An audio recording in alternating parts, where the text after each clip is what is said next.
you go, Mike. The church music.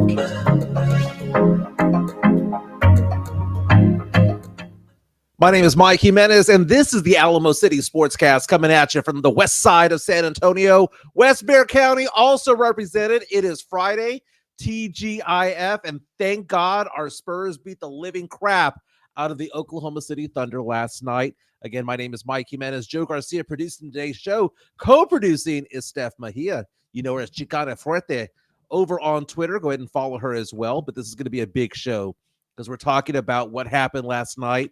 The Spurs held on for a win, pulled away, in fact, to beat the Oklahoma City Thunder. We have to get into a lot about this game, okay? First and foremost, that block that Wemby had on Chet Holmgren, that right there sealed the deal. Wemby will be Rookie of the Year. He was going to be it anyway, but that was the exclamation point to it all. Devin Vassell playing out of his mind. Zach Collins, welcome to the Spurs, Zach Collins. He finally showed up. Jeremy Sochan had a big game. Your son? My son, yeah. Give me the form.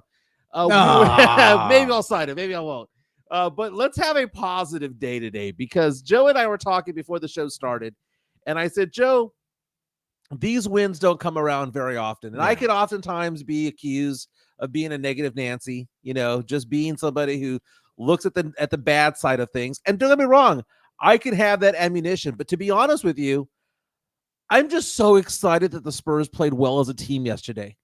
I'm so excited. This was the best overall performance of this team.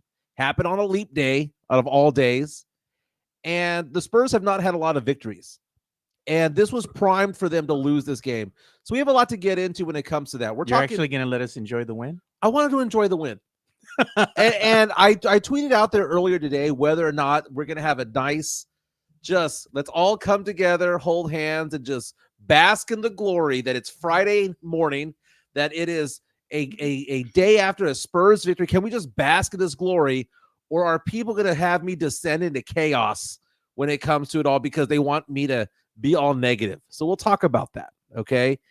We're going to talk about boxing because we have a special guest, the infamous, the Rick Fernandez, infamous Fernandez. 1, 2, 3, 4, United States Marine Corps will join us from California in about 20 minutes or so to talk about boxing. Joe's really passionate about the sport. I love going. It's kind of like wrestling for me, dude. I'll watch the big stuff. I'll go in person, but you guys know a lot more than me, so I'll let you take the driver's wheel when it comes to that steering wheel. Jerry Jones. 23andMe might catch up to him, man, because that guy is going to be taking a paternity test. Does he have a love child? No, he's shooting blanks. He's shooting blanks, man. He's shooting blanks at 81, but what was he doing at 54?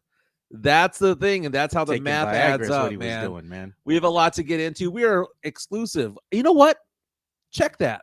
We're no longer exclusive on YouTube because now we also have a website, Alamo City podcastnetwork.com, where our stuff is on there on an audio file. Thanks for reminding me. No, we're streaming live audio right now. I just hit the live audio button, by the way. There you go. Okay. So now we're live. Now our show's now live on the website. We are live right now on YouTube. You can be part of the show by reaching out to us on our private chat over here. The best comments will be read out there. We also have to get into the fact that two of the Spurs, Devin Vassell and Jeremy Sochan, went after a local sportscaster. Oh, God. And it wasn't me. For once, it wasn't you. They went after a local sportscaster. Were they being petty, or was this the right thing? And when it comes to pop culture later on, we're going to have to get Steph Mejia in this because it is March, and we're going to begin our series, our March Madness series. This is where Demon Mike comes out. The hotties of Hollywood. We have 64 names. There will only be one left over when it's all said and done. So we're going to have Steph choose which category is going to be put up first. Because I think what we're going to do is, as opposed to it being like brackets, I think we should treat it like the World Cup, where you have a pot of 4, put a poll out, the top 2 advance. Pot of 4, top 2 advance, as opposed to it being like this person against this person. The Sweet 16, I think, can be a battle of one-on-one. Mano a mano or You didn't put womano CT a sister womano. on the bracket. CT sister is not on the bracket. No, On your personal bracket. no. And I also purposely did not include Annie Agar, who I think is Okay. beautiful. But Annie Agar is somebody who, if I saw on the street right now, would recognize me and go, "Hey, what's up, Mike?" And I'm not saying that we're besties, but we get along pretty well. So I took Annie Agar out because that's too close to home. But we have a lot to get into today. We're going to go for about an hour and 15 minutes. We might go for an hour and a half. We might go for 3 hours. Who knows? We have caffeine in our system. Let's make this happen. I think it's time to bring in our boy, man. All right. The infamous, the one, the only, Fernandez. What is up, homie? What is going Hey, on? what's up? What's going on? What's up, baby? Joe, Jimenez. Good to see you guys. No lovey-dovey stuff, man. No Nah. lovey-dovey stuff. We know who he's Hey, here. hey, Let's cut that hey, shit out now. hey, just because you're lonely, bro, don't mean the rest of us are lonely. You know what Hey, I'm saying? man. Dude, who says I'm lonely? Let's talk about the Spurs game last night, 132 to 118 over the Oklahoma City Thunder. This is a Thunder team that came into San Antonio with a 41-17 record. They walked out the door with a 41-18 record because the Spurs pulled out the win. Now, yesterday during the show, I thought that the Spurs would be very close. I said that the Spurs would actually lose this game by a couple of points. I thought the Spurs were going to come out. First game back from the rodeo road trip. First time in front of the home crowd in a while. I thought they'd be amped up for it, and they were. Lots of things happened with this game that I found to be very interesting. First and foremost, Wemby got into foul trouble early on, and Pop didn't pull him out. In October, November, December, if Wemby had 2 fouls 4, 5, 6 minutes into the game, he would be sat down until the second quarter. Pop let him play, and he played clean thereafter. The other big thing about it is that you see the fact that the Spurs lost the lead in the third quarter. It dwindled down from 9-1 real fast when Wemby was taken out to rest. He had a rest. He was out there for so long. They rested him. The wheels came off, and I'm like, oh my God, here we go again. Spurs are going to lose this game, but the Spurs kept their composure. This was the best game the Spurs have played overall as a unit. And people are reaching out to me going, well, what about this player? What about that player? It wasn't about this player, that player. It was as a collective unit, everything clicked. And this is the first time this season. Now, the Spurs have had other victories. You know, they beat Minnesota. They've had other victories. But this was the first time where the stars aligned, where everybody was doing their role, where Pop was not getting in front of himself, where Pop was coaching well, where Wemby was doing his thing, Sochan was doing his thing. Vassell, 9 assists on top of 28 points. Jeremy Sochan, 21 points. 20 and 10, 21 points and 10 rebounds. The fourth time this season he's had 20 points in a game. How excited were you watching this game last night, Fernandez? Just thinking about what was going on with the Spurs and the fact that they were able to hold it together and how excited they looked as a team, because we're going to celebrate. We're going to bask in the glory today. Hey, Rick, I want to also tell you, let Mike that he needs to sign that Jeremy Sochan apology. Yeah, hey man, I was out at a bar out here in San Diego, one of my favorite spots, and they already know, right? So they put the game on for me, and it was kind of cool because there was some non-Spurs fans there that were excited about Wemby, and that's San Diego, got folks that are not Clippers fans and Lakers fans, but they were like, man, I love this Wemby kid, so it was pretty cool. Yeah, like Mike said, man, everything clicked, right? And it's bound to happen, just like it's bound to happen that things go wrong, right? Unfortunately, there's been too many nights of going wrong than nights going right? Those early Phoenix ones were good too, right? But yeah, and this is just a glimpse, I think, of what can happen when everything aligns. Another star player come with Wemby, like it's a glimpse of what can happen. It's I know the record is what it is, but when you see nights like yesterday and everyone's clicking, even Zach Collins, right? Chicano fuerte, man. It's almost like, wow, like this could happen. Like this could happen and they can all click. But you put another piece or two there and they're not that far off. They're not as far off as we think, as long as Wemby's there, So it's the hope that you get out of this game, because you see what we saw yesterday was the highest levels that you can see of certain players. Okay. Yeah. Now, except for Wemby, because we haven't seen the highest of his powers yet. which is freaking scary right now to think Yeah. what he can be.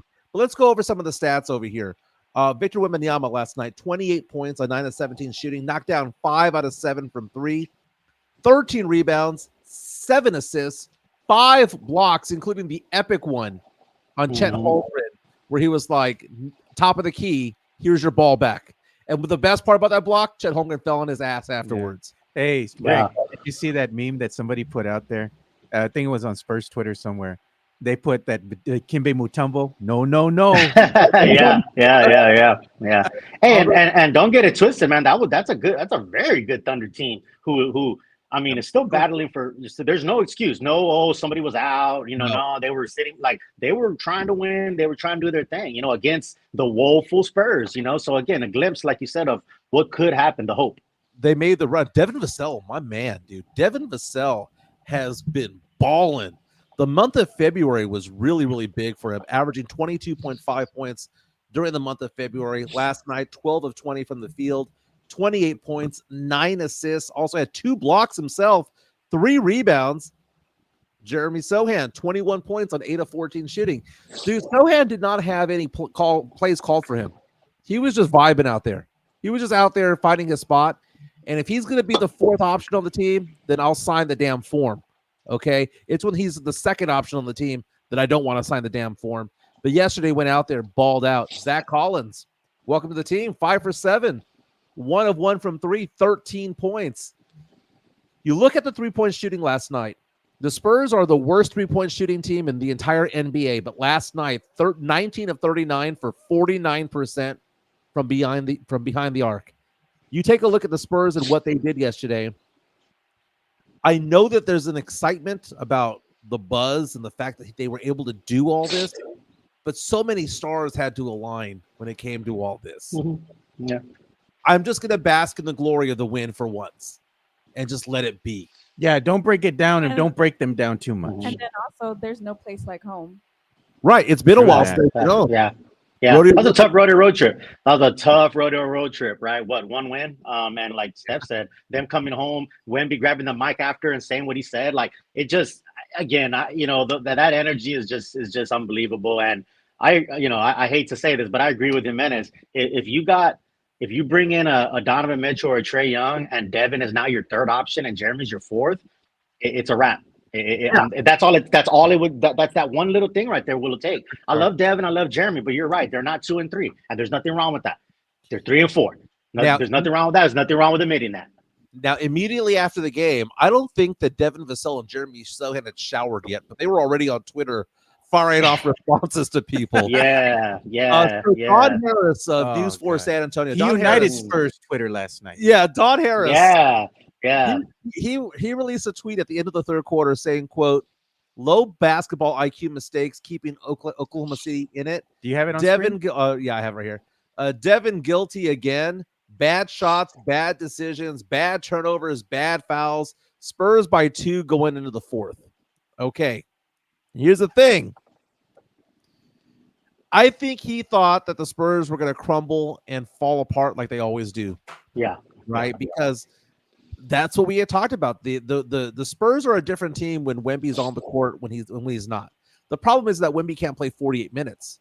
If he's going out there playing 29, 30 minutes, the Spurs, those 18 to 19 minutes that the Spurs are out there without Wemby are a god-awful team. A god-awful team. Wemby's out there, they're going to be fine. They took him out because he needed some rest. They always take him out around that point.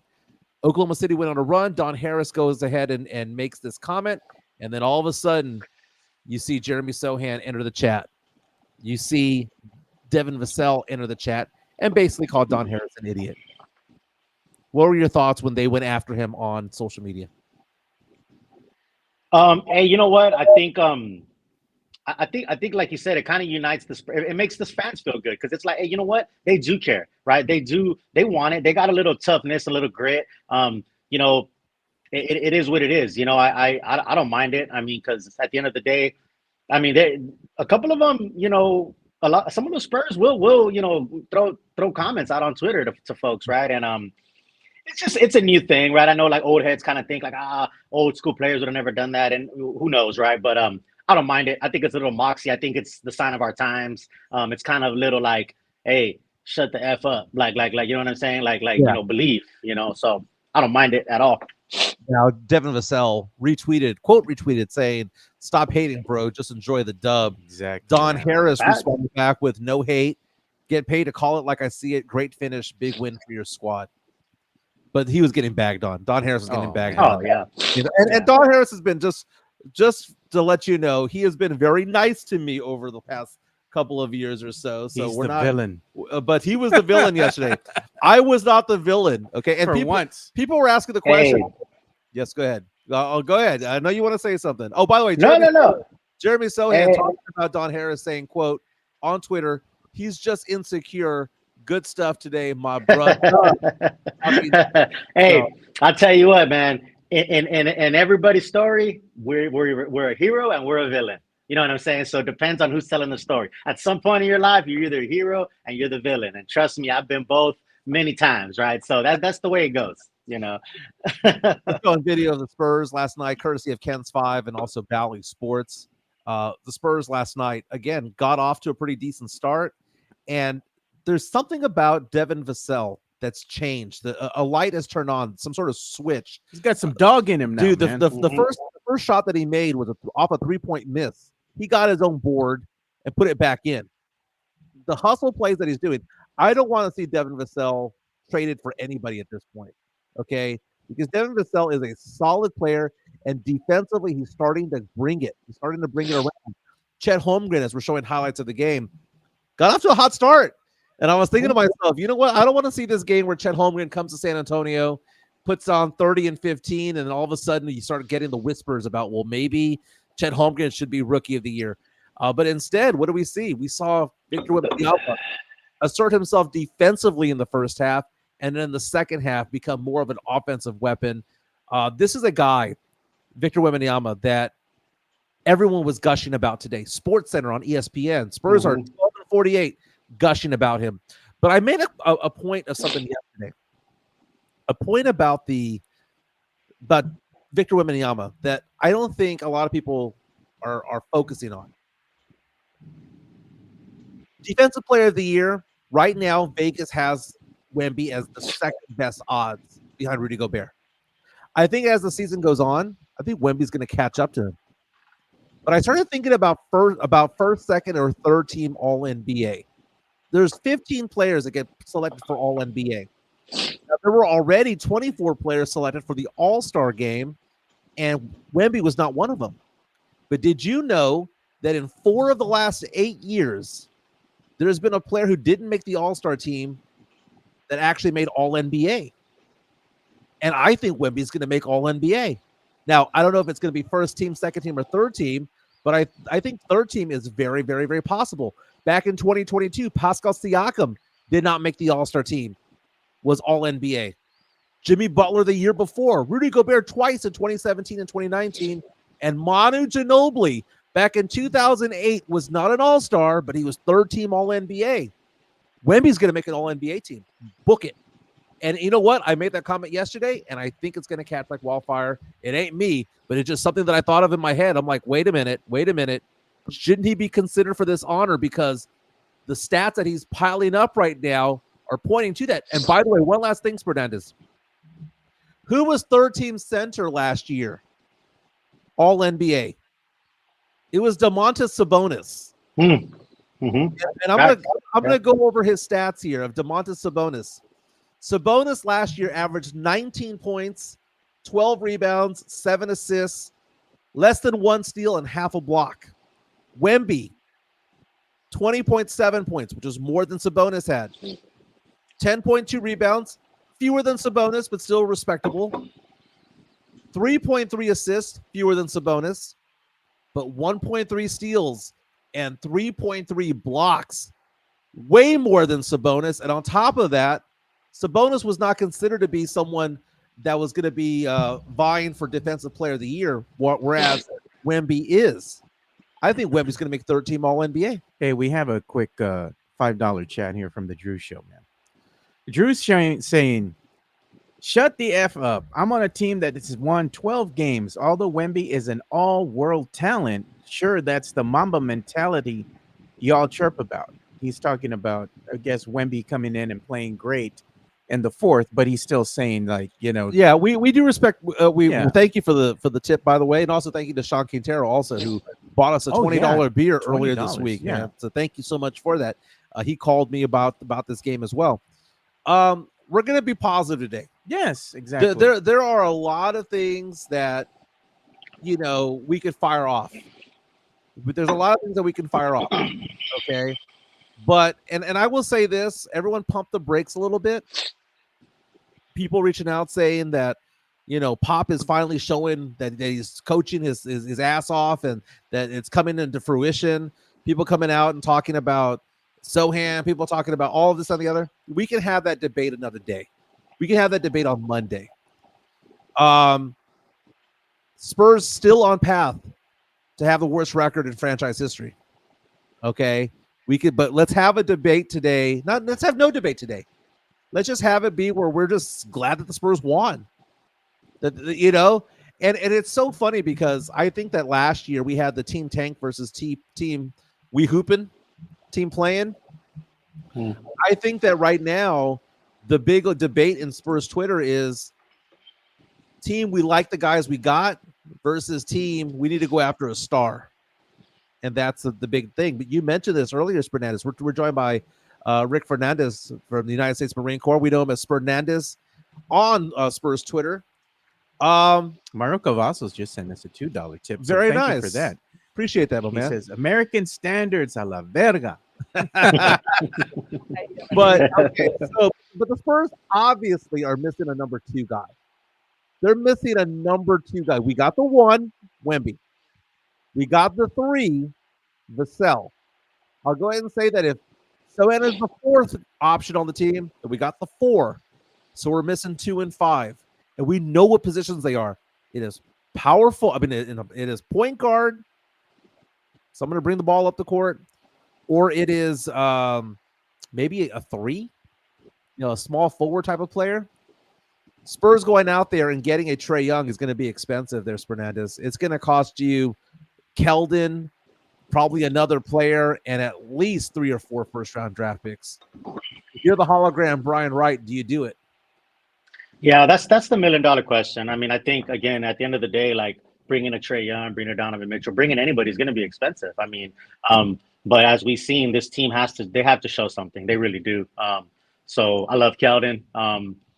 If that's the price tag, Keldon, and maybe some of those picks that may or may not convert, or who knows, again, I'm not a GM. I don't have all those nuances, but I say you do it. I mean, I really do. And it's even for the sense, and it wasn't like a knee jerk, just do it like this season, off season, think about it, come up with something.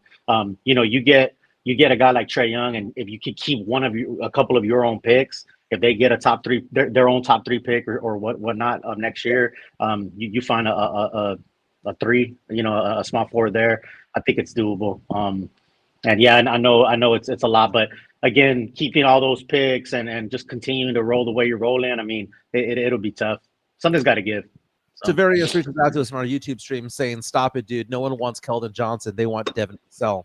I would agree with that, but what makes Keldon Johnson the more tradable player is that he has a salary that's going from 17 million, 18 million, 17 million. It's going to be in that range and actually decreased over the years, whereas Devin Vassell is around 28 million. So it's a little bit harder of a pill to swallow. You could want Devon over Keldon. I'm not sitting here saying that a team would want Keldon over Devon. Never said that.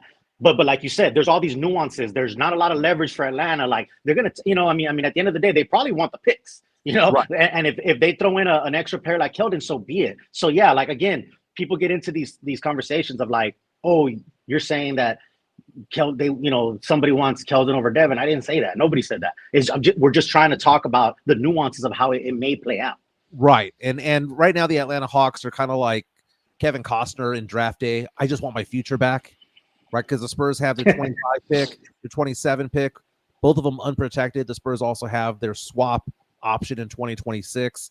You take a look at the fact that the Spurs have Toronto's top 6 protected pick this year, which may convey this year, might convey next year. Charlotte's first round pick that we got for DeJounte is probably going to end up being a second rounder when it's all said and done. Spurs also have a pick from Boston in the future as well. So if the Spurs are going to go out there and get a Trae Young, they're not trading their own draft picks. They're trading the draft picks that they've accumulated from other teams. Right. And that is the positive that Brian Wright has done with this team. Okay, so we talk about the positives and negatives. I think the Spurs have done an awful job of fielding the right team. But, man, when you luck into getting Wemby on that 14% chance, I mean, it just comes up roses. Sometimes it's better to be lucky than good when it comes to it. Yeah, hey, just wanted to show everybody real quick. We have some new graphics that we put underneath our little webcams, let's say frames that I made. Yeah. So one of them is a March subscriber goal. So in the month of March, we're looking for a subscriber goal to hit at least 750. If we go higher, that's great. But we're going to show this goal, and it's going to show you how much further we have to go. So currently we're at 696. We're almost at 700. And we want to go to 750. So we're about 92.80% of the way. Let's make it happen. If the March Madness, baby. March Madness. Let's do it. If the viewers go ahead and help us meet our goal, that's great. And also the support me button that's under my little webcam window here. If they go ahead and let's say tip us, now we get a notification live as we're doing the show, and we get a cool little pop-up graphic that'll come up and say, thank you for donating to the show. Now, speaking of donating, Joe did an amazing job yesterday because you gave away your tickets to last night's game. And what a game to give away those tickets to. So my son Elias was the one who took them, didn't he? He took them. I went ahead and reached out to him. I have another set of tickets that I'm going to be giving away for the March 23rd game. If you want to go ahead and get those tickets, we're going to be rewarding those who have been supporting us and been the most active here with us. And, of course, people that are nearby and local, Now, we do have a super chat coming in from the Drew Show coming at us. And it's about the defensive player of the year. It says Wemby could steal defensive player of the year from Gobert. He doesn't deserve it because of bad coaching, bad rosters. The result is a bad defense, and a 12-win team should have consequences. Drew, we do appreciate the $5 tip, but I'm gonna go against you on this one a little bit. Okay, defensive player of the year is an award given for individual effort, not for team effort, and because of that, what Wemby is doing is historic. When you think of defense, what do you think of? Think of blocks and steals, right? You think of altering shots.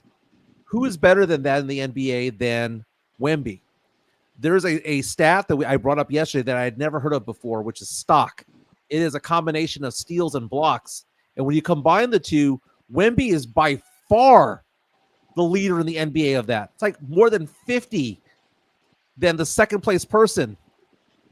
Dude, Wemby defensively, especially what he's been doing since Christmas, because he played like a rookie the first couple of months, right? A decent rookie the first couple of months. He's been playing like an all-star in January, and in February, he's playing like a god. So that being said, if we're going to penalize Wemby for having a team that is not good around him, shouldn't we penalize Rudy Gobert for having two all-stars next to him? For having Karl-Anthony Towns? For having Anthony Edwards? Shouldn't we penalize him instead? Because I think what Wemby is doing is more impressive because he doesn't have as much help. Sochan is a decent defender, right? But Trey Jones isn't. Vassell's a decent defender, but not a good one. Keldon is not a good defender. Well, the thing could be said for all Spurs players currently on the roster. I mean, they're not lockdown defenders, and in today's league you don't really need to be that. You just need to be able to get stops at critical moments within the context of the game itself. Right now, what I thought we saw last night is something that Spurs fans should be excited about.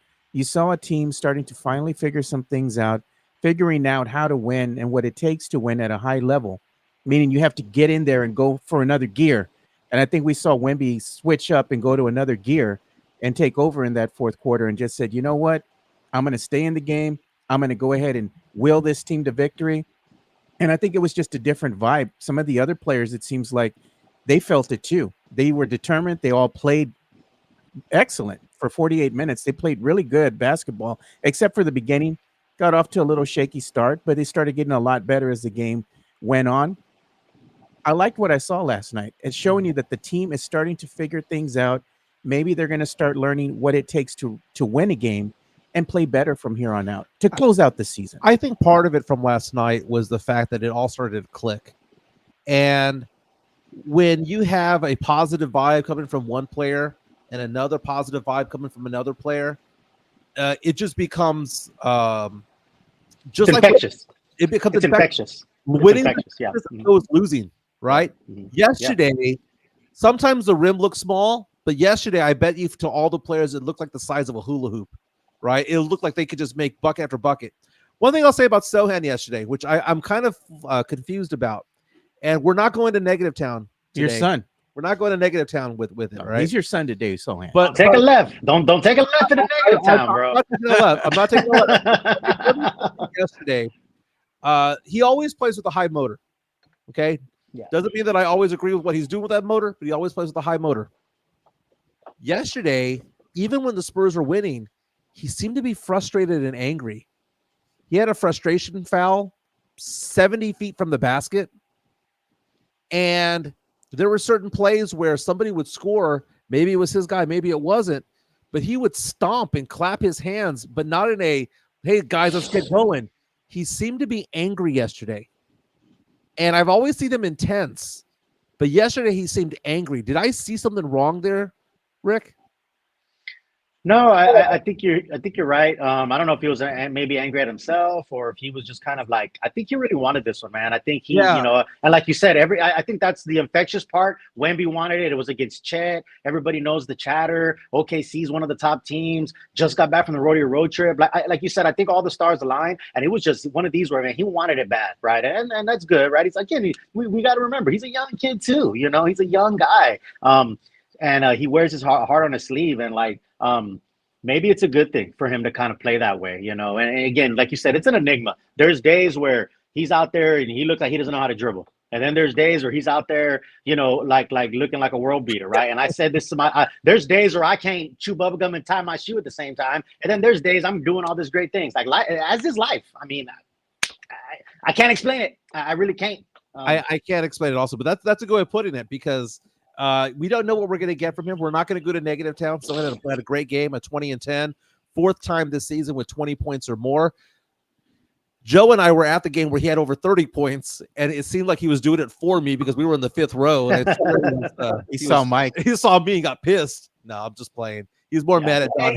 He's always gonna give his all, man. And I mean, I know that sounds cliche, and I know that there's no more victories. But one thing you can say about that kid, he's never just gonna like not show up or fix his hair in the middle of a screen. Like the dude's always gonna give it, man. He really is, man. That's all you can ask of a kid of his caliber, man. Like, I mean, I will give you that.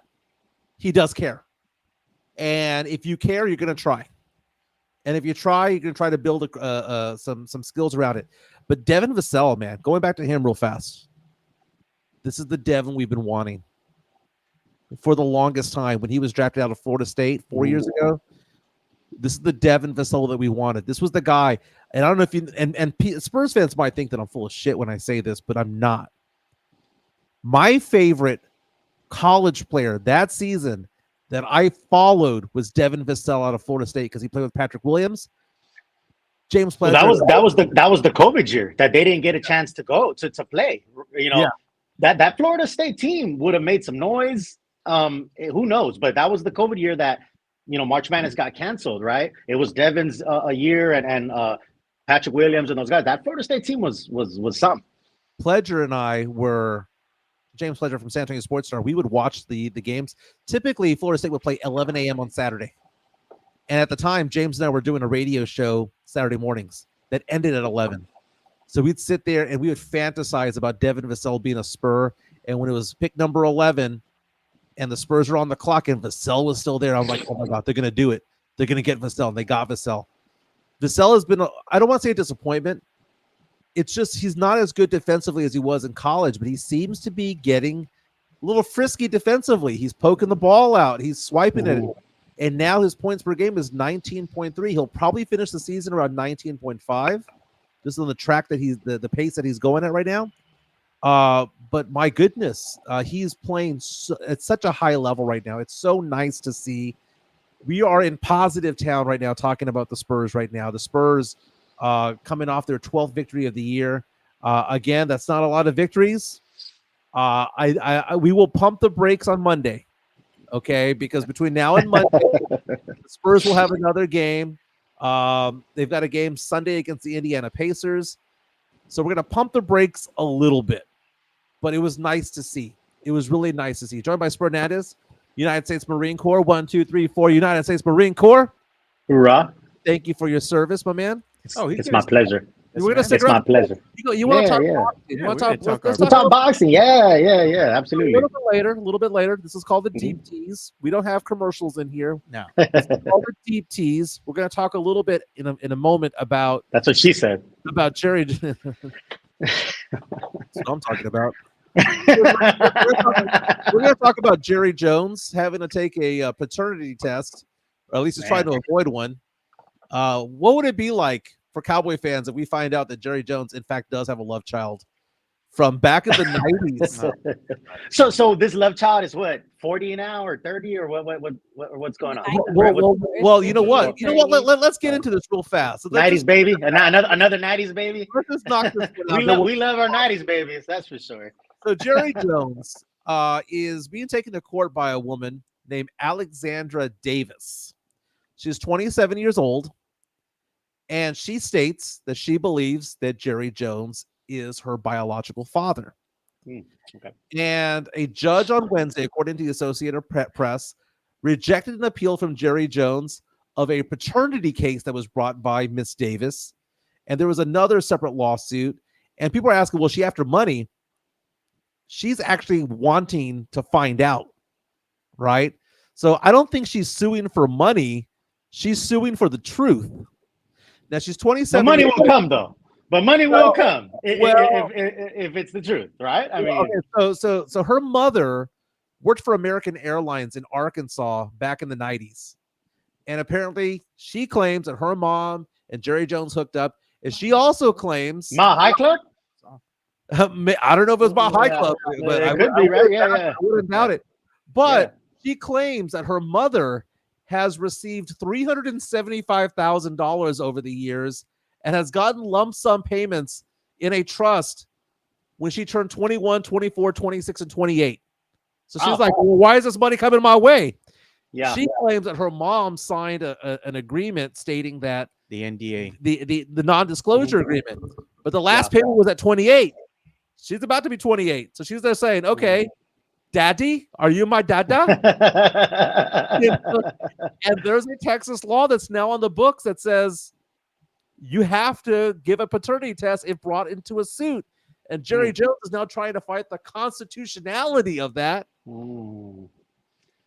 Okay, so let's go back in time. 27 years. What were the Cowboys doing 27 years ago, 28 years ago? Because 27 years they were winning. Winning Super Bowl, right? You know what? Yeah, Jerry was flying high. Jerry was having a good. She was a championship baby. She could have been a Super Bowl championship baby. You know, the Cowboys shot their wad when Jerry Jones shot his wad. Jerry Jones chingles the game. Jerry has chingles the game. Yeah. Hey, I mean, it probably is true. It wouldn't surprise me, man. I mean, I don't know. It wouldn't surprise me one bit. But that's a pretty wild story. Can I read this? Yeah, we got a $2 tip here. This is wild. All right. So Jonathan C. Give it to you. Hey, Fernandez, what is your favorite favorite flavor of Crayon? you know what that is, right? That's like a jab to Marines, right? Because people are like, oh, Marines eat crayons, right? Because you're just dumb and crazy and this and that or whatever. Exactly, jarhead. You know what I mean? We are a little crazy, right? We are a little crazy. I go with red. Why not, right? Let's go with red. He's having fun with you. You're a good guy, man. You're just having fun with it. I laugh stuff off, man. It takes a lot to upset me. Steph knows this, but it's all in fun, man. It's all in fun. I like to dish it out and I'll take it back. Like it's all in fun, man. Would be prepared for that comeback, though. Yeah. Someone asked the question, do we have a photo of the supposed love child? And we actually do. You have it? Yeah, let's go ahead and go to the screen. So here's Jerry Jones, his wonderful face. Mm-hmm. That is the supposed daughter. Hey, Is there a That's very nice. resemblance? I don't know, but she might make hard to our tell. Oh, field of God. 64. Demon Mike, you're here for the Demon Mike moment. He's here for the Demon Mike. Mike's for the streets, baby. Mike's for the streets. Oh yeah. I mean, she ain't bad. La Cantera Street. The Marbach. Oh, hey, by the way, we have updated the graphic for It's Marbach Nice. So now this is something yeah. that you're gonna like, Rick. It says it has the Puro Exit 7. It's Marbach. Puro Exit 7, that sign. Nice.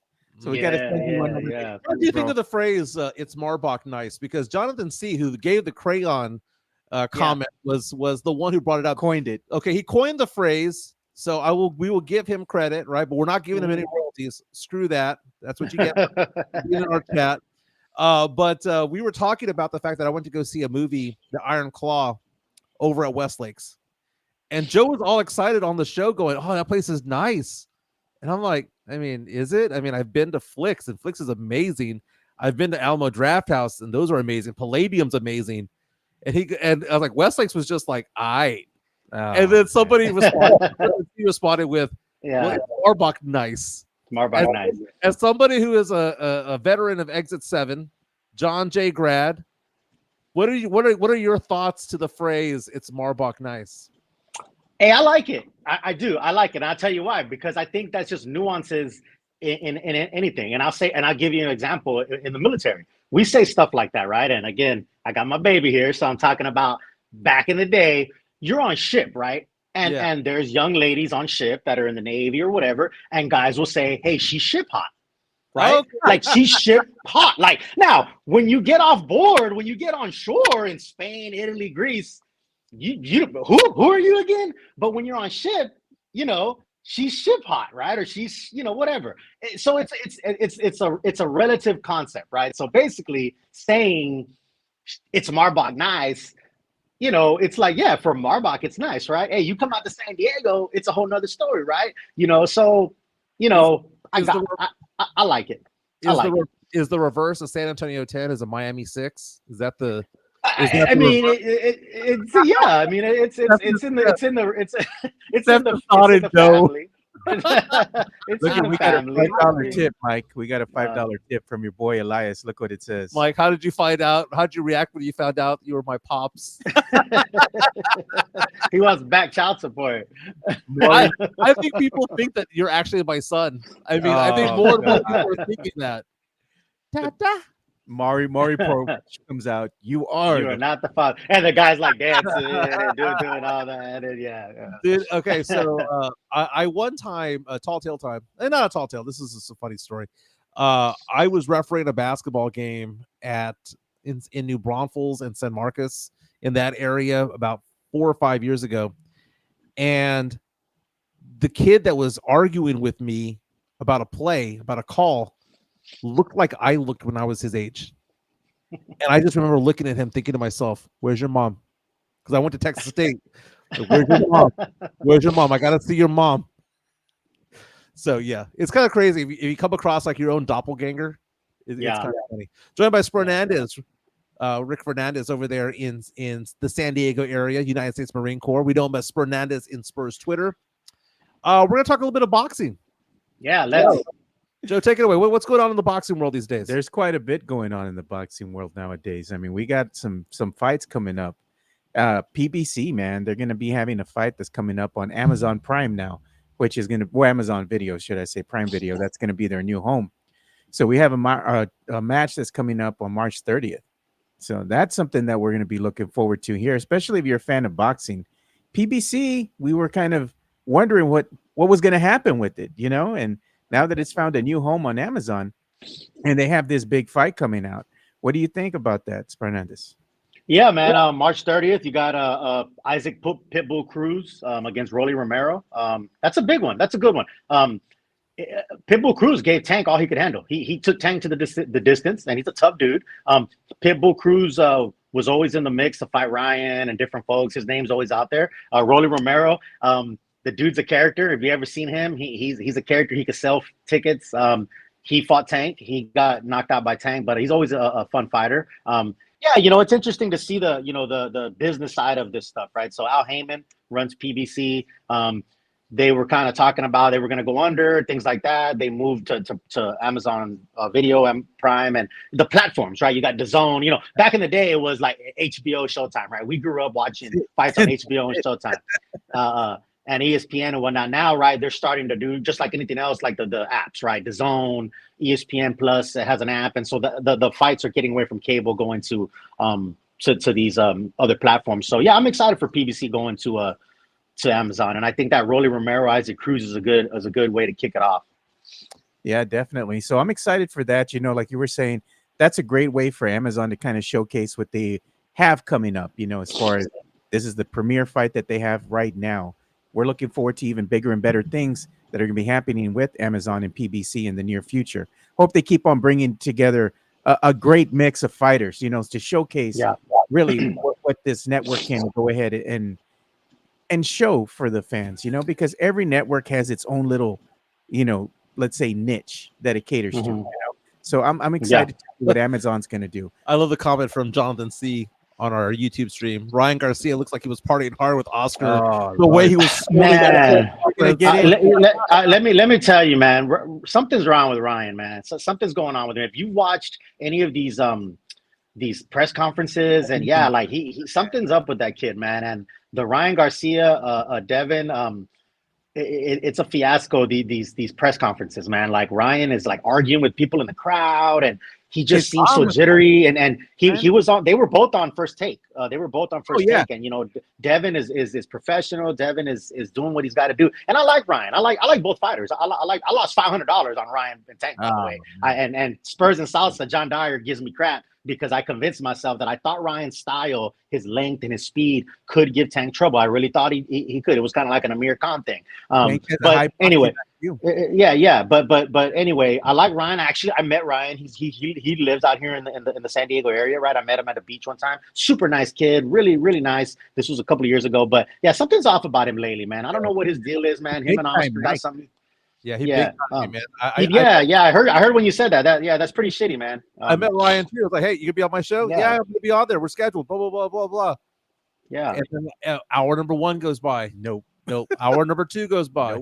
Nope. Hour number 3 goes by. Even the last 15, 20 minutes. We gonna do this or not? Yeah, I'll be there in a minute. And then he fucking left. Yeah, man. But I'll tell you, man. That he's just been. He looks a little off in these last press conferences. I thought it was a bad matchup. He was scheduled to fight Rolly Romero, but I think Devon is just too good of a master boxer, man. Too skilled. I think it's gonna be a big fight. I'm excited. It's April 20th in Brooklyn. I was hoping it was gonna be in Vegas, but it's in Brooklyn.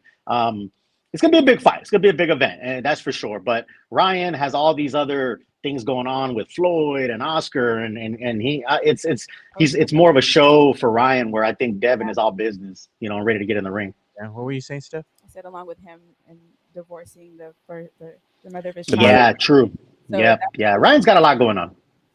Yeah, man. The thing is too, when you're seeing what happens with him and Haney, Haney and Garcia going back and forth, even on First Take, even when they have their other press conferences, it seems like Ryan's not. His mind isn't as sharp as it was in the prior fight with Tank. Like he's getting the best of the kid. Like he's really going into him. Yeah, he's really laying into him. And Ryan seems to kind of like get a little bit confused and like he doesn't know what he wants to say. And Haney's throwing some jabs already before they even get in the ring. It's like Ryan, bring that heat, brother. You're getting schooled out there. You're getting clowned. Yeah, and he's not. He doesn't know what to say. Like he a thought. You know what I mean? Now Charlie. Yeah, he's stuttering, man. He's stuttering like Charlie Hernandez reaches out to us on our YouTube stream, and this is kind of what I have felt in the amount of time I've spent around watching Ryan fight, saying that he has no passion anymore. It's all about fame, and that was the criticism that he had 2 years ago. He can't shake that. It's all about I think fighters, man. You have to be able to fight the you want to fight the good fighters, the elite fighters in their prime, to gain the respect of the fighting community. And that's what's happening with Ryan, is that he's getting called down. They're like, who have you beat? Who have you beat? Well, I beat this person. I beat this person. Who have you beat? And they're really starting to call him out. And I think that's really starting to get to him. What do you think, Rick? Yeah, I think I think whoever made that comment and what Mike said is kind of accurate. Don't get me wrong, man. Ryan is a very skilled kid. Like the dude's got skill, the dude's got speed.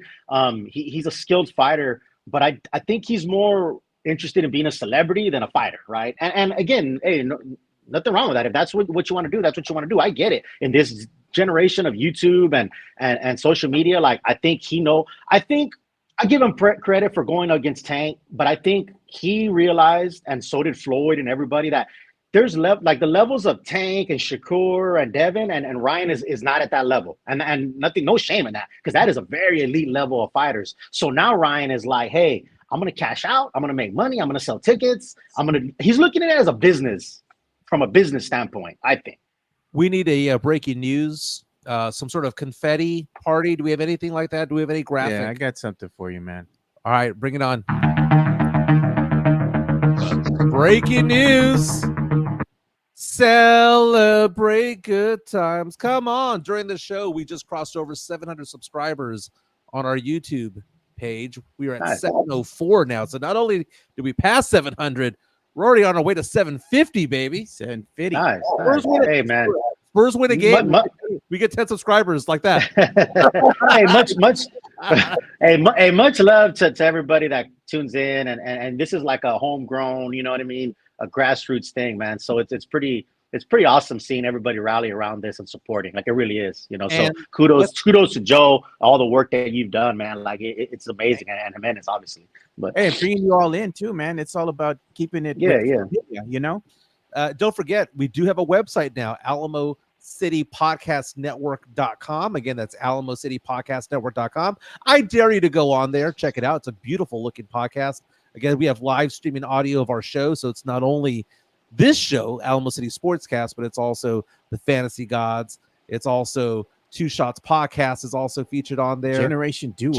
Sweep the league with Rudy Campos Jr. starting at 2:00 today. So we're 2 to 3:30. 2 to 3:30, and then we're gonna have some content with Fernandez, content with Steph Mejia. We have a lot going on with this network. It's growing, and the numbers are growing. Yeah. And we're also available on all the major podcast platforms. Spotify. I had somebody told me the other day, he goes, dude, I didn't know you were on Spotify. Like, he looked it up. Again, we are on the major podcast platforms, and he's like, dude, I was listening on the way home. Yeah, This is great. On every major podcasting platform, we're out there. Hey, but I want to get back to some of this boxing talk with you, Fernandez, man. And we got to talk about the big fight that everybody wants to see happen. We're talking about Benavidez. We're talking about Canelo. And there's been a lot of jarring back and forth. You know, hey, who's the one that's holding things up? And I was looking at this from ESPN Ringside earlier today on the X. And it was like a little graphic they put up there. And it says, this is a quote by Benavidez. He goes, I'm not going to be waiting on Canelo. After I fight Canelo, my career doesn't end. And then they had another excerpt here on the Benavidez and Canelo matchup. And it's just a quote. And it says, it's frustrating, but it gives me a bad name. The reason why this fight is not happening is because Canelo doesn't want it to happen. Plain and simple. And this is a quote by Benavidez's camp. Yeah, man. I was gonna, tell you that we can't not talk about Canelo, right?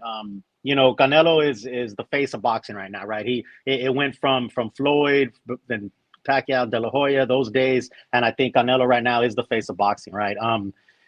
David Benavidez is an amazing fighter, 28-0, 24 knockouts. He's just beat Plant, Andrade. He's the contender, man. He's the guy that's gonna give Canelo all he can handle. Canelo should fight David Benavidez. I'm telling you that right now. That should be the fight, right? Kid out of Phoenix, kid out of Phoenix in his prime.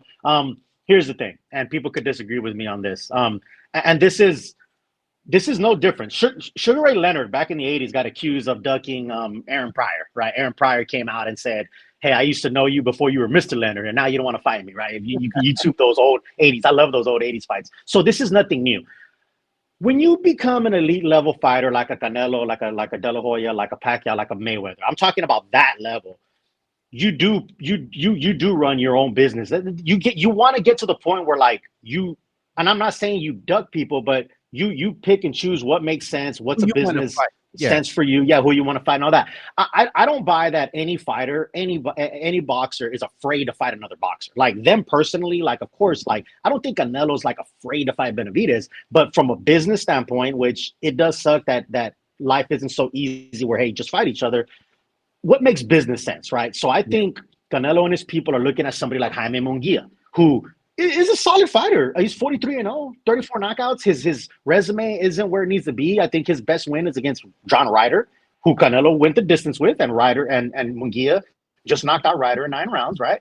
Tough fighter, good young hard kid. But he's real easy to hit. I think Canelo can make a lot of money fighting Munguia, selling that out, and whatnot. Charlo, the other Charlo, right? Canelo beat one of the Charlo twins. The other Charlo that's undefeated was talked about. I think this is just my personal opinion. I have no insight or anything, but I think May is Munguia versus Canelo, which will be a big fight, all Mexican showdown. It'll be a war. It'll be fun. It'll be awesome. And September has to be Benavidez. If Canelo doesn't fight Benavidez this year, or doesn't fight him at all, I think there will be some lingering questions on his career, which it sucks it's that way because he's fought the Cottos, the Mosleys, but it's what have you done for me lately? We live in a what have you done for me lately world, right? So to me, Canelo's career is set. I mean, he's a Hall of Famer, he's a legend, 60 wins, he's a great fighter, but not going out on against a guy like Benavidez will kind of have people questioning, So it's kind of like back in the day when you had Mayweather versus Pacquiao, and that didn't happen when they were. It happened 5 years too late, right? Yeah, exactly. Yeah. Mayweather ducked a lot of people, but I like what you said about the fact, and I agree for the most part that fighters are not afraid to fight other fighters. The problem is that losing's bad for the brand. And you rack up loss number 2, 3, 4, and 5, and all of a sudden, not getting those pay-per-views anymore. Matt Lerma wants Canelo has nothing to gain, right? He beats Benavidez. It's going to be like, oh, okay, cool. Benavidez was a young guy, no harm, no foul. If he loses to him, it's like, oh wow, he's done.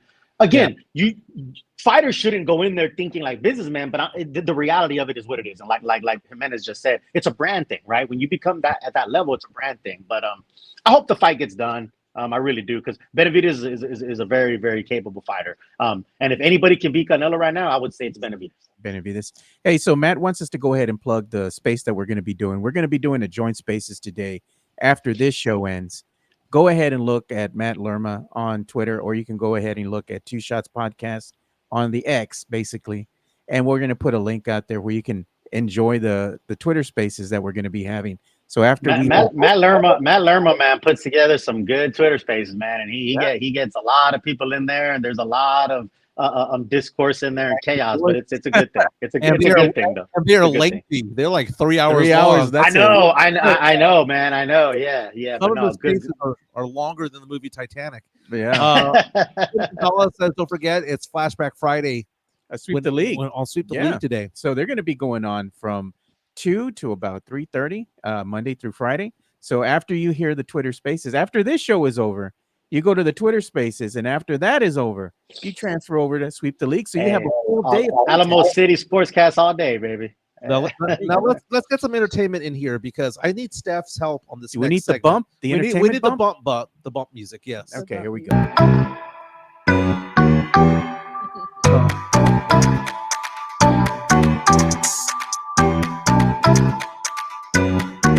Back in the day, I would have bought that as a ringtone. I know. Right? I would have spent $1.99 on iTunes.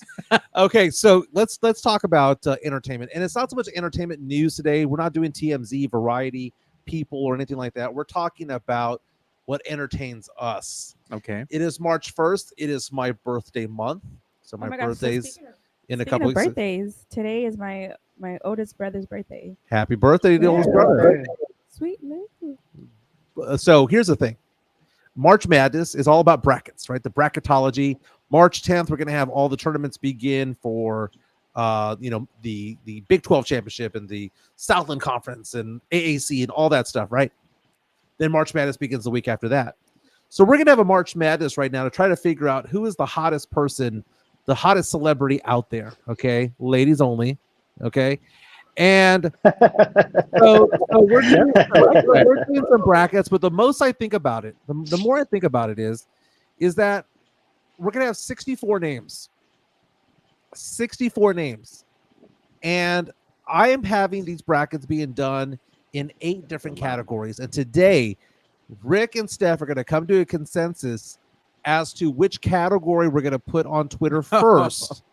Okay. And we have the names of the people who are going to be in that bracket. Okay. Now, the way that I want to do this bracket is by pods, kind of like the World Cup, where we have 4 go at it, top 2 vote getters advance. And then when we get down to the Sweet 16, it's going to be one-on-one. Okay. So here are the categories that I have. You guys get to pick which category we do first. The first category is quirky girls. Okay. Quirky cute. Ship hot. No, I wouldn't say ship hot. I say adorkable. Okay. These are the dorky, nerdy girl hot. Okay. Like Zoe Deschanel type. Is that what we're talking about? Or what? Is that? She's Okay. she's in the list, right? Okay. Zoe Deschanel, like an Aubrey Plaza, an Anna Yeah. Kendrick, that type of hot, right? I mean, that is a hotness right there. Then you have Hollywood crushes. Those are the starlets. These are the Margot Robbies of the world, you know, the Scarlett Johanssons of the world. Okay, so those are the Hollywood hotties. Old school crushes. So old school crushes would be like a Jennifer Love Hewitt, a Jessica Alba, Tiffany Amber Thiessen, Daniel Fishel. Yeah. Okay. Now, the rules are it is based on today. Okay, I don't want to hear about how hot Danielle Fishel was in 1998 when Boy Meets World came out. And we're talking about 43-year-old Danielle Fishel. We're talking about 2024. Okay, other names in that category are Lacey Chabert, Hilary Duff, Danica McKellar, Megan Fox. We're going to have a 50 and older division. J-Lo, Salma Hayek, Jennifer Aniston, Sofia Vergara, for example. Mm-hmm. Then we have the pop star. So that would be like the Dua Lipas of the world. Rihanna, Shakira, Casey Musgraves, Bibi Rexha, that of the world, right? Okay, so we have the wrestling hotties. Right, so all the wrestling hotties. We've got the TV streaming stars, which I'm going to hold off on that one right there because I haven't. That's the one that I don't have yet. And then we're going to have the social media influencers like the Yannick Garcias, like the Paige Sporonics of the world, Kendall Jenner, Livy Dunn. That being said, Kendall Jenner's dated like an all-star team in the NBA, Steph. So I want you to obviously know, but like I want you two to debate this. Which category should we go with first? Steph, what do you think? Rick, what do you think? I think we should actually go with, I mean, not necessarily like the older women, but just to be like, hey, we're gonna shine a light on them first because they tend to get outshined by the younger ones because they are all out in the public. Because they got to go to bed early. They got to go to bed early. They've already day drank. But for you to put Megan to one of those categories that's not even it, like she is smoking. And she's not even old. Megan Fox is an old school crush. We've been about her for 20 years. Did I miscategorize her, or is she a TV hottie? Or is she a Hollywood hottie? She's a Hollywood hottie. She's always going to be a Hollywood hottie. But what I'm saying is what category? Because I have her as old school crushes. When I think of Megan Fox, I think of like Megan Fox, not with Machine Gun Kelly. I think of Megan Fox like Transformers movie 20 years ago. Yeah, well, I actually agree. I think the old school category is especially like most people. I know there's some younger folks out there, but a lot of us are kind of grew up in the same area. So I think a lot of people would appreciate the Tiffany Amber Thiessen, Daniel Fishel type situation. I don't know if Megan Fox is in that group though, in the Daniel Fishel those and all that. But at least. No, I understand that. No, but you have 50 and over, and you have 40. But it's when I think of this old school category and like the high school, the crushes were like when we were watching Saved by the Bell and watching Boy Meets World, and Megan Fox I think did come later for the Transformer thing. But I don't know. I do think it might be a little categorized, but I think the old school category is a good one.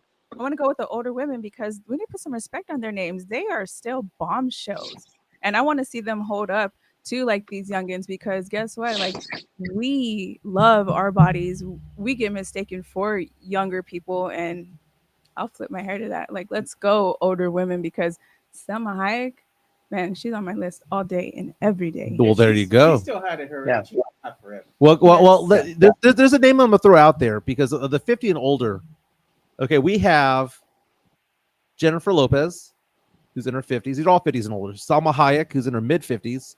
Jennifer Aniston, Sofia Vergara, Elizabeth Hurley, Halle Berry, Diane Lane, Regina Hall. See, I think Regina Hall is like a dark horse when it comes to it all because that is she's one hell beautiful. of a start to this just only female type of March Madness that you're doing, because saying all those names, it's like wow. They get every single one of these youngins that are up and running and just hot and out there shaking. They put respect on their names. We're going to put respect on these beautiful older women because that is what they deserve. Now, Sith Elias is reaching out to us on our YouTube stream. Just wait until I try to put a men's bracket out there. It's gonna be all across. It's gonna be all the. It's gonna be boxers. She's gonna have Zach Collins on there. You know what I mean? She's gonna have what do you call it, Joe? DC. Ronaldo wins. She's gonna have Ronaldo BC. wins. You're gonna have Ronaldo BC wins. Zach Collins in there. Okay, so now we might have to move this around because people are asking the question, where's Demi Moore? Demi Moore might have made the list 5 years ago, not so much now. Chris Gonzalez asking about what about Gabrielle Union? I'm gonna throw another name out there. So maybe we gotta eliminate one of these names out here because I'm gonna nominate another name and I'm gonna erase Diane Lane. Okay, bro. And the outsiders, man. You know, no, but this is Diane Lane Lane. seen better days, bro. Be honest. I'm gonna throw another name out there. Sure. I mean, Because it's as of today, she was in the Spider-Man movies recently. Marissa Tomei. my cousin Vinny, man. Come on, you know, come on, man. I mean, Marissa Tomei is part vampire because she looks exactly like she did 30 years ago, and she's pushing 60. So let's do that one, and then we'll do the old school hotties on Monday. Again, we're gonna do this in 2 different pods, right? To advance. So my question for you guys, as you guys figure this out, if we're gonna do the hotties, I want to know who the top 4 seeds are. So 4 of the 8: Jennifer Lopez, Salma Hayek, Jennifer Aniston, Sofia Vergara. So I'm gonna start again: J-Lo, Salma Hayek, Jennifer Aniston, Sofia Vergara, Elizabeth Hurley, Halle Berry, Regina Hall, Marissa Tomei. Who are the top 4 seeds so that I can separate them so that 2 are in one pod and 2 are on the other, and we'll see if there's going to be a Cinderella story that comes out. Well, Ooh, man. I mean, Sophia, J-Lo, Selma jump out at me. yes, so exactly. Sophia, J-Lo, Selma jump out at me. The 4th number 1 seed. Maybe I could say Halle Berry. I mean, I'll be honest. That 4th number 1 seed is kind of tough for me. Those Sophia, J-Lo, and Selma for me. That those are locks. Maybe, babe. What do you think? I don't know. So No, those were my top 3 too. J-Lo, Selma, and Sophia. We need another That top 4th seed, though. That's what I'm saying. That 4th seed is Jennifer tough. Aniston, Elizabeth Hurley, Halle Berry, Regina Hall, Marissa Tomei. Regina Hall. I'm sorry. I love her. She's gorgeous. She is. I mean, she's deceptively hot. Like you look at her, you might think of yourself, Regina Hall, question mark, and then you just go look her up. Just Google Regina Hall. Let's go. She looks better at 50 than she did at 40. Okay. And by the way, Christ, guys. by the way, she's also the person who did the best line in the Scary Movie franchise. When she's talking in the movie theater, and she goes, "Oh, what's up, girl? I'm here watching Shakespeare in Love." That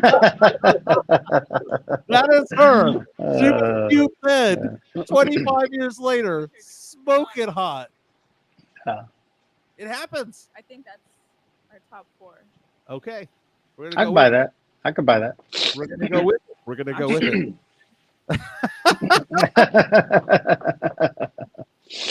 That's so funny.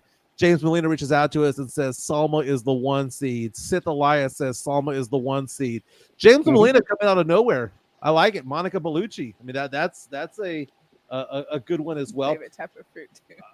If I was to throw one out there, Christina Hendricks is one who does it for me. Dude, Mad Men, she did it for me. She was also in The Good Moms. I don't know if you can handle her, man. You afraid of BB Rexa, bro? No, man. Thick 'em. No. See, there's between, there's think you might thick, there's die, thick bro. with two C's and thick with a CK. BBCK. Christina Hendricks just Why CC. are you always hating, man?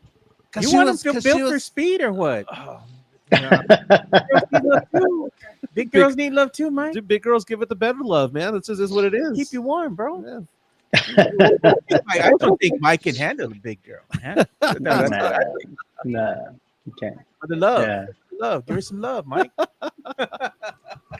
This is gonna Mike be needs fun.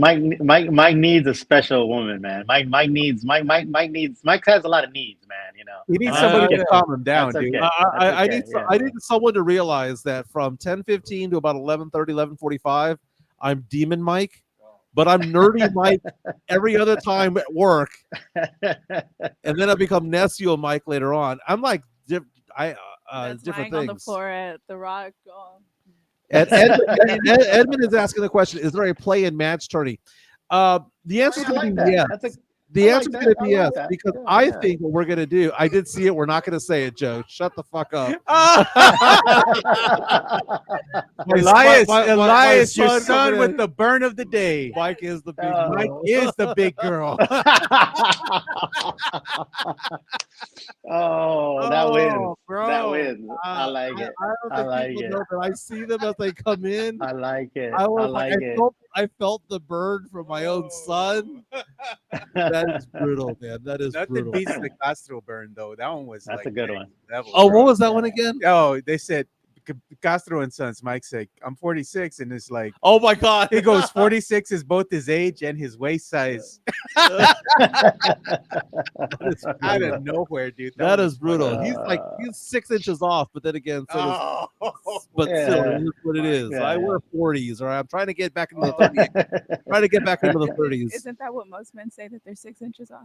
Oh shit. burn. That's actually what most women say, but again, we'll be doing our March Madness. We got to give it a better name than March Madness. Yeah. Our March Hotness. No, Demon Mike Madness, March Madness. We got a workshop. This, Yeah, you there's know. got to be some Yeah. preparation going on in there. Yeah, we Yeah. got to figure it out. We'll figure it out. We got about another couple days. Yeah, we'll start the selections today, though. We'll Yeah. put it out today, but we'll make it happen. There you go. But let's see. We got one last comment before we go. Who says this one? My man Fernandez. I can't see the rest of the. Mario Cavazos coming out and saying, "My man Fernandez, you need to lock and commit with your lady, La Chicana Fuerte, and have a live wedding to marry you all." Oh man, you're putting me on the spot. You know, they're putting me on the spot. It's no secret, man. It's no secret. You're right. You're right. I do. You know, and when that time comes, you know, it'll be an event. Who when? He didn't say It'll if. be an event. You didn't It'll say be an if. event. You I said said when. I said when. Exactly. I said when that happens. I didn't say if. I said when it happens, it'll be an event. You heard it here. You heard it here first, right? I hope I get an invite. I hope I get an invite. I know. Very cool. Well, this has been a fun show. That is Rick Fernandez, United States Marine Corps. Thank you so much for your service. Thank you so much for being with us today. Hey, it's my pleasure, man. Thank you guys for having me. I appreciate y'all. Yeah, it's always fun. It was having you a on, man. friendly banter about the Spurs because we Yeah. let's just unite for 24. Don't get me wrong. I'm gonna be an asshole starting Monday. Okay. Yeah. But just for Oh, today, come let's on. just celebrate a win and hope that the Spurs get second win in a row. Well, actually, not in a row. Get back-to-back wins this weekend. That would be nice. Let's just all go for that ride right now. For myself, my name is Mike Jimenez. Joe Garcia was producing today's show. Chicana Fuerte, Steph Helping Mejia, produce today's show. co-producing today's show. Mhm. Would you like to add anything before we leave? No, man. Everybody have a great weekend. Go and join the spaces that we're having immediately afterwards. I think that's going to start around 12, so I get a little bit of a breather, and then we'll be out there on the X with the Spurs Twitter spaces. So join for that. Again, Rick, man, appreciate you, brother. Looking forward to having you on just about every other Friday or every Friday, man. You know? Yeah, let's do it, man. Let's talk boxing. Let's talk whatever you need, man. I appreciate you guys having me. Yeah, make sure you go and follow him as well on the X. You can't miss it, man. At Spernandez. At Real Fernandez. Real Fernandez. Yeah, yeah. And you can Absolutely. also follow All right. Fuerte, Chicana Fuerte. Hey, don't forget to hit the Absolutely. like button on the way out. And again, we are now at over 700 subscribers on Woohoo. YouTube. More than 100 have joined since we restarted in January. Fantastic. Sweep the League gets going at 2 o'clock. We'll be talking a lot about the Spurs as well. They're going to have a flashback Friday too.